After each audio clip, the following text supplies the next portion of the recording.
Hi! இன்னைக்கு மார்கழியோட 4ஆம் நாள். நம்ம இன்னைக்கு கிளம்புற 4:00லாம் ரெடி ஆகிட்டே வந்தாச்சு. வந்துட்டு வாசல்லாம் அலசி கோலம்லாம் போட்டுட்டு, உருளி ரொம்ப நாளாக வைக்கவே இல்லை. திடீர்னு எனக்கு எங்கடா உருளியே காணும் அப்படின்னு பார்த்தா, அந்த பக்கம் இருக்குது. பூ சீசன் கொஞ்சம் இல்லாத சமயத்தில் அப்படியே எடுத்து வச்சுட்டாங்க போல அம்மா.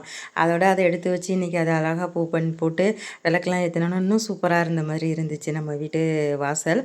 சாமியை நல்லபடியாக வரவேற்றுட்டு அதோட உள்ளார அழைச்சிக்கிட்டு வந்துட்டு சாமி ரூமை திறந்து பூவெல்லாம் மாற்றி எல்லா வேலையும் அஸ் யூஷுவல் எப்போதும் நம்ம செய்கிறது தான். பூவெல்லாம் மாற்றி புது பூலாம் வச்சு தீபம் போட்டாச்சு. ஓரளவுக்கு 4:30க்குள்ளெல்லாம் தீபம் போட்டுட்டேன். ரொம்ப மகிழ்ச்சியாக இருந்துச்சு இந்த வெள்ளிக்கிழமை. இன்றைக்கி அதுவும் இல்லாமல் இன்றைக்கி ஹனுமன் ஜெயந்தி. யாரெல்லாம் இன்றைக்கி ஹனுமர் கோயிலுக்கு போகிறீங்க அப்படின்னு மறக்காமல் சொல்லுங்கள். நான் கிளம்புறேன். தம்பியை ஸ்கூலில் கொண்டு போய் விட போனப்போ அப்படியே கோயிலுக்கு போயிட்டு அப்படியே வந்தாச்சு. டெய்லியுமே நம்ம வீட்டில் பூஜை பண்ணிவிட்டு கோயிலுக்கு போயிட்டு வந்தோம்னா இன்னும் ரொம்ப விசேஷம். நான் அப்படி தான் போவேன். 5:30க்கெலாம் பூஜையை முடிச்சுட்டு கொஞ்சம் ரிலாக்ஸ் பண்ணிட்டு கோயிலுக்கு டெய்லிக்குமே கோயிலுக்கு போயிட்டு வர்றேன்.